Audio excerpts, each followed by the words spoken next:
Morning বন্ধুরা and welcome back to my channel. আশা করি তোমরা সবাই খুব ভালো আছো, আমিও ভালো আছি। তো চলো তোমাদের সবাইকে সাথে নিয়ে আর একটি সুন্দর বৃষ্টির সকালের সাথে নতুন একটি ভিডিও শুরু করা যাক। আশা করি তোমাদের আজকের ভিডিওটি ভালোই লাগবে। পুজোর মাত্র আর কয়েকটা দিন বাকি, আর এবছর একটু বেশি বৃষ্টি হচ্ছে, শুধু কাদা কাদা হয়ে যাচ্ছে। এবছর মনে হয় পুজো এরকম বৃষ্টিতেই কাটবে।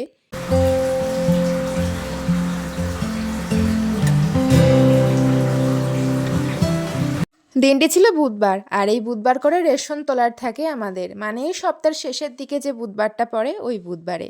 তবে আজকে রেশন তোলার কাজ তো ছিলই, তাড়াতাড়ি ঘুম থেকে উঠেছিলাম। আগের দিন রাত্রেও শুয়েছিলাম 2টো নাগাদ, তাও তাড়াতাড়ি উঠে গেছি। আসলে আজকে প্রচুর কাজ, তার উপরে আবার এখানে কারেন্ট নেই। আজকে অনেক দিন পরে আবার দেখলাম 4 প্যাকেট আটাও দিয়েছে চালের সাথে। আজ রয়েছে বোনের কলেজে টিচার্স ডের প্রোগ্রাম। আগের দিনের ভিডিওতে তোমরা তো দেখেইছিলে, বলেছিলাম তোমাদেরকে বোন সকাল সকাল বেরোবে, আর হচ্ছে সেই জন্যই সকাল থেকে রান্নাবান্নার জোগাড় শুরু হয়ে গেছে। এদিকে কয়েকটা পদ একটু বেশিই মা রান্না করছে, কারণ অহনা আবার আজকে চলে যাবে, আবারও অনেক দিন পরে আসবে। এমনিতে আমাদের বাড়িতে কম আসে, তাই নারকেলটাকে বোড়া করবে মা, আর এখানেই শাপলা ফুলের বোড়া করবে। কিছুই না, নুন হলুদ জিরে চিনি পেঁয়াজ লঙ্কা দিয়ে দুটোকে মাখা হয়েছে। মা একটা মাখছে, আমি একটা মাখছি, মানে আমাকে দুদিকে ছুটতে হচ্ছে। ওদিকে দুজনকে রেডি করাতে হচ্ছে, আবার একটু রান্নাঘরে আসতে হচ্ছে, আবার গিয়ে ওদেরকে রেডি করাতে হচ্ছে। মানে দুজনকে রেডি করানোর চাপটা যে কি ভীষণ চাপ, সেটা আমি খুব ভালো করে জানি।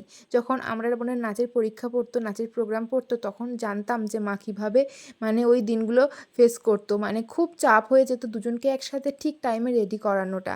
তবে আমাদের কিন্তু মেকআপ করানোর লোক থাকতো, ড্রেস আপ করানোর লোক থাকতো, তাও সব জোগাড় করে নিয়ে সেই জায়গায় পৌঁছানো, সব ঠিকঠাকভাবে টাইমে শেষ করা, ব্যাপারগুলো খুব কঠিন ছিল।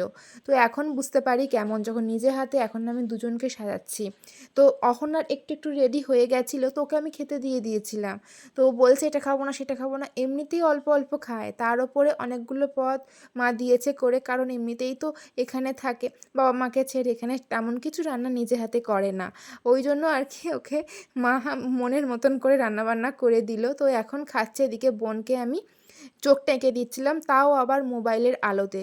কি করব, জানলার ধারে একটু আলো পাচ্ছি, তাও আবার এখনও অন্ধকার, কারেন্টও নেই, আর এমনিতে বাইরে ভীষণ মেঘ করেছে। এখনের দিনে কারেন্ট না থাকলে তো আমরা চোখে অন্ধকার দেখি, ঘন্টার পর ঘন্টা আমাদের এখানে কারেন্ট থাকে না। কিন্তু আগেকার যুগের মানুষরা তো সব সময় কারেন্ট ছাড়া থাকতো। মা তাই বলে আগেকার যুগটাই ভালো ছিল, যখন কারেন্ট ছিল না তাতে মানুষের কোনো অসুবিধা হতো না, আরও কিন্তু মানুষ ভালোভাবে শান্তিতেই থাকতো। তবে এখন দেখো, মানুষের অভ্যাস, কারেন্ট দিয়ে অভ্যাস হয়ে গেছে। তবে সময়ের সাথে সাথে সব কিছু পরিবর্তন হবেই, এটাই স্বাভাবিক। সেজন্যই আমাদের স্বভাবের পরিবর্তন হয়েছে, আমাদের অভ্যাসগুলোর পরিবর্তন হয়েছে, মানুষ সুন্দরভাবে বাঁচতে শিখেছে, আরও নতুন নতুন কিছু মানুষ চিন্তা ভাবনা করতে শিখেছে। এই সময়টা বড়ই অদ্ভুত একটা জিনিস, আমাদের সুন্দরভাবে বাঁচতেও শেখায়, সব কিছু সুন্দরভাবে সময় মতো মানিয়ে নিতেও শিখিয়ে দেয়। বোনকে একদম প্রোগ্রামের জন্যই সাজিয়ে দিলাম, আর ওদিকে অহনা শাড়ি পরে খোপা করে তো একদম রেডি, দেখলে তোমরা। খোপাটা করতে চেয়েছিল ও, এখান থেকে রেডি হয়ে যাবে না একদম, ওর পার্টটা ছিল স্কুল স্টুডেন্টের। আমার ডিএলএডের ড্রেসটা ওকে দিয়েছি, ও স্কুল স্টুডেন্ট সাজবে ওটা পরে। আর আমার স্কুল ড্রেসটা ওকে বললাম নিতে, ও বললো ওটা ওর পছন্দ হচ্ছে না। আমার ওই ডিএলএডের ড্রেসটাই ওর পছন্দ হয়েছে, বললো ওটা বেশি কালারফুল, সেই জন্য ওটা ও নেবে।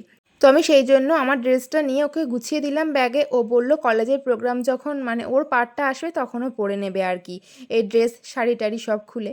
তো এই এখন বৃষ্টি অনেকটা কমেছে একদম, ওই জন্য বৃষ্টিটা দেখা যাচ্ছে না, ছ্যাঁক দিয়েছে ভালো। অহনার বোন বেরিয়ে পড়লো, জানি না কখন আসবে।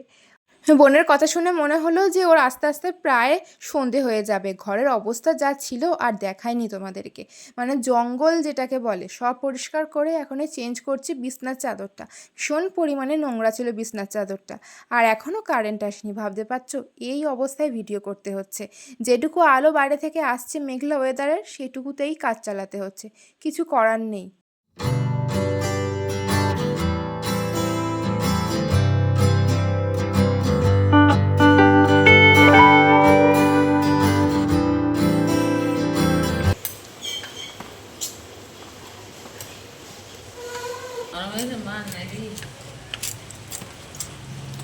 মোটি একদম ধান নেই, কাটতেই পাচ্ছি না। মাছ আমরা যখনই নিই এই কাকুর থেকেই নিই, সারা সপ্তাহের জন্য মাছ আর কি কাকু দিয়ে যায়। তো মাছ শেষ হয়ে গেছিলো বলে ওই মা দুটো বড় বড় তেলাপিয়া মাছ নিয়েছে, তো ওটাই এখন ফ্রিজে রেখে দেওয়া হলো। আর আমাদের না বটিতে একদম ধার নেই, কাকু যখনই মাছ কাটতে বসে ওই একটাই কথা বলে, বটিতে ধার একদম কম। তবে কাকু যখন মাঝে মাঝে কাকুর বটিতে মাছ কাটে তখন তাড়াতাড়ি মাছটা কেটে নিতে পারে, আর আমাদের বটিতে মাছ কাটতে থাকলে ওই ঘষতেই হয় মাছ নিয়ে। তো ওই ঘর টর ঝাঁটটার দিয়ে নিয়ে এখন পুজো করতে বসে গেছি। এ কদিন ধরে কি হচ্ছে জানি না, ফুল ভীষণ কম ফুটছে, তবে দেখলেই সাদা সাদা ফুলগুলো, ওই দোলন চাঁপা ফুলগুলো বেশ ভালো ফুটছে। ঘরের বাইরে হয়, পুরো ঘরের ভিতরে গন্ধ হয়ে যায়। আর একটা সবথেকে ভালো কথা হলো, রাত্রেবেলা দোলন চাঁপার গন্ধটা না বেশি পাই আমি। আজকে তো বোন খুব তাড়াহুড়োতে ছিল, সেই জন্য ওকে আমি একদমই পুজোটা করতে দিইনি, তাই আমি শান্তি মনে ধীরে সুস্থে বসে বসেই পুজো করছিলাম। যখনই বেলপাতা দিই ঠাকুরকে বা ফুল যাই হোক না কেন, মা সবসময় বলে ঠাকুরকে ফুল ফল বেলপাতা যাই দিবি সেটা সবসময় নিখুঁত দিতে হয়। তো সেই জন্য আমি নিখুঁত দিই, কোনো রকম ছেঁড়া বা কোনো রকম বাজে হয়ে যাওয়া ফুল বা কখনো কোনো পচা ফল আমি ঠাকুরকে দিই না। আমাদের ফল কিনলেই প্রথমে ঠাকুর ঘরে ফল রাখা হয়, আর সেই ফল তো ফ্রিজে ঢোকাতে পারি না, কিন্তু সেই ফল থাকতে থাকতে তো একটুখানি দাগ হয়ে যাবে বা একটু বেশি পেকে যায়, তখনও আমি সেই ফল ঠাকুরকে দিই না। আমি বাতাসা দেবো তাও ভালো, তুলসী পাতা দেবো তাও ভালো।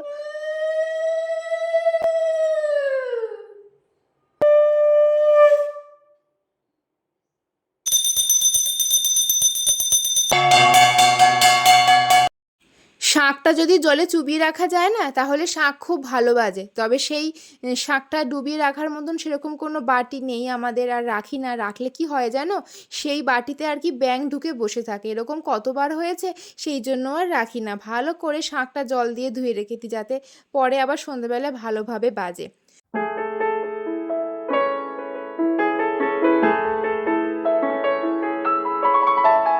প্রসাদ ঠাকুর ঘরে রেখে এদিক ওদিক যাওয়া যাবে না। বড় সড়ো একজন রয়েছে আমাদের ঠাকুর ঘরে, মোটা সোটা, কে বলো তো, টিকটিকি। ও ঠিক টেস্ট করে দেখবে প্রসাদটাকে, তো সেই জন্য চটপট প্রসাদটা তুলে নিই। আজকে অনেক কিছু রান্না হয়েছিল, মাছের ঝোল হয়েছিল, কাঁকরোল দিয়ে ওই নারকেলের দুধ দিয়ে হয়েছিল, যেটা আগের দিনের ছিল। হয়েছিল শাপলার বড়া, নারকেলের বড়া আর শাপলা দিয়ে চিংড়ি মাছ। এখনও বৃষ্টি কমেনি, মানে বৃষ্টি সেই যে সকাল থেকে শুরু হয়েছে, ব্যাস একবারে ছ্যাঁক দিয়েছিল, ওই আবার শুরু হয়ে গেছে। জামা কাপড় সবই ঘরেই মেলেছি, ফ্যানের হাওয়াতেই শুকাবে যা শুকানোর, আর তো বাইরে দেওয়ার কোনো রকম সম্ভাবনা নেই। তো চলো বন্ধুরা, আজকের ভিডিওটা এইটুকুই। কেমন লাগলো অবশ্যই জানিও।